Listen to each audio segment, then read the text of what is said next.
Ya, salah satu tema yang sekarang sering didengung-dengungkan kalau dalam diskusi-diskusi dari para pakar di dunia itu adalah soal disparities.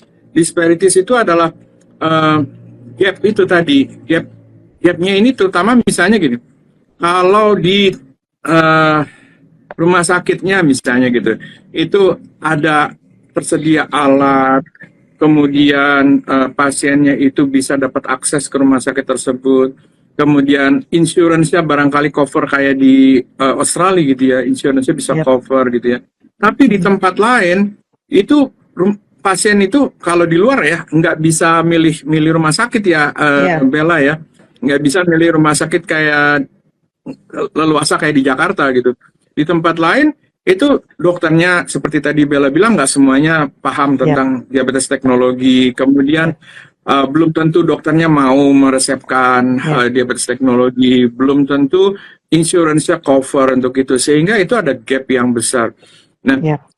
kalau yang kita di Indonesia bisa atau paling penting sih menurut saya adalah bring down the cost. Bagaimana Yap. caranya itu yang harus dipikirkan bersama. Kalau kita minta pemerintah yang membayar semuanya seperti di Australia juga, enggak juga gitu. Yap. Di Australia juga enggak semuanya dibayar pemerintah ya, ada Yap. insurance-nya ya. Ada insurance pemerintah dan insurance swasta. Nah, kalau seandainya semuanya dibebankan kepada pemerintah ya juga berat juga buat Itu bakal pemerintah. mental juga sih, benar-benar. Ya, kalau seandainya insurans swasta harus tanggung semua juga nanti akan ada perdebatan. Jadi akhirnya akan ada kriteria seleksi yang ketat, boleh atau nggak boleh di cover misalnya. Nah itu cost bagaimana caranya kita memang harus ada, saya kira ada negosiasi antara eh, teman-teman organisasi, teman-teman yang di pegiat diabetes seperti Anita dengan eh, pihak yang menyediakan, yang mau menyediakan diabetes teknologi di Indonesia, importir, distributor, kemudian juga regulator ya. Regulator kalau Regulator. seandainya itu dianggap barang mewah, tentu beda ya, The tax, ya. beda Taxnya akan tax. beda. Makanya PPNBM, lihat betul. bahwa tadi ada pertanyaan tuh gimana cara dapetin diabetes teknologi itu, banyak yang beli di online, banyak yang titip pada teman-temannya, keluarganya yang lagi ada Ya. di luar negeri, waktu pulang bawakan, misalnya gitu. Itu bukan hal yang terpuji, tetapi itu hal yang istilahnya juga satu-satunya cara yang bisa dilakukan gitu untuk supaya Ya. bisa akses teknologi ini gitu yang bisa Ya. dilakukan oleh teman-teman dengan diabetes. Jadi bagaimana titik temunya mungkin harus didiskusikan bersama ya antara semua Ya. shareholdersnya, stakeholders. Benar-benar. Ya, setuju dok. Iya benar, karena kalau dipikir-pikir aku ulang lagi ya, kayak insulin pump aja kita mesti ke luar negeri, ke negara tetangga untuk mendapatkan pompa tersebut. Bahkan ada beberapa teman yang pakai pompa insulin pun mereka akhirnya bolak-balik tuh ke negara sebelah untuk konsultasi, untuk setting pump dan pokoknya hal-hal seperti itulah.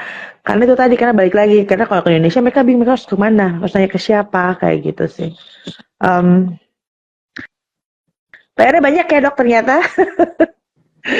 Tapi kalau it's dibantu really, Bella bisa iya. lah. Bella bantuin lah kita, Bella.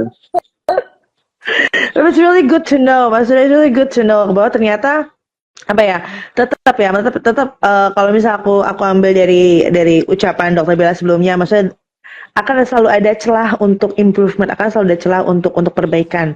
Whether itu apakah itu untuk manajemen diabetes kita, atau untuk perkembangan dari teknologi di negara kita.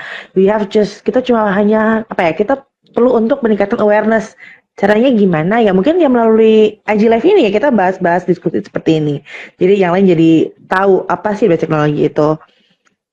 Sebelum aku tutup, mungkin aku mau minta sepatah dua patah kata nih.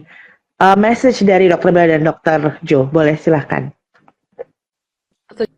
Jo silahkan duluan. Oh, ya, ya ini saya gabungkan beberapa yang saya pernah atau suka tekankan ya buat senior-senior dan teman-teman dokter, juga buat pasien juga, maksud saya buat people with diabetes, teman-teman dengan diabetes itu juga sebetulnya berlaku. Yang pertama bahwa teknologi ini itu akan membuat human experience itu lebih baik. Jadi diharapkan teman-teman punya outcomes diabetesnya, kendali diabetesnya lebih baik. Diharapkan quality of life-nya lebih baik, satisfaction lebih baik, lebih confident. Human experience-nya jadi semuanya secara keseluruhan lebih baik.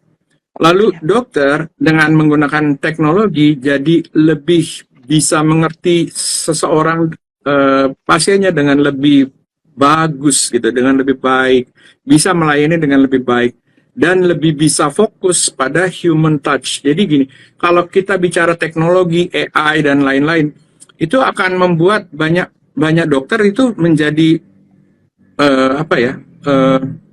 segan atau takut gitu ya, bahwa kalau gitu kita nggak perlu lagi dong ke dokter, kan udah ada AI, udah ada ChatGPT, udah ada nasihatnya, tinggal prescription bisa belilah, bisa diatur lah. Kalau di Indonesia bisa diatur, kalau di Australia nggak bisa, memang di Singapura juga nggak bisa. Di Indonesia itu bisa diatur, bisa lah dapat obat gitu ya, resep bisa lah ada yang nulisin resep atau apa gitu. Tapi intinya dengan adanya teknologi ini justru akan membantu dokter supaya dokter lebih bisa fokus pada human touch-nya.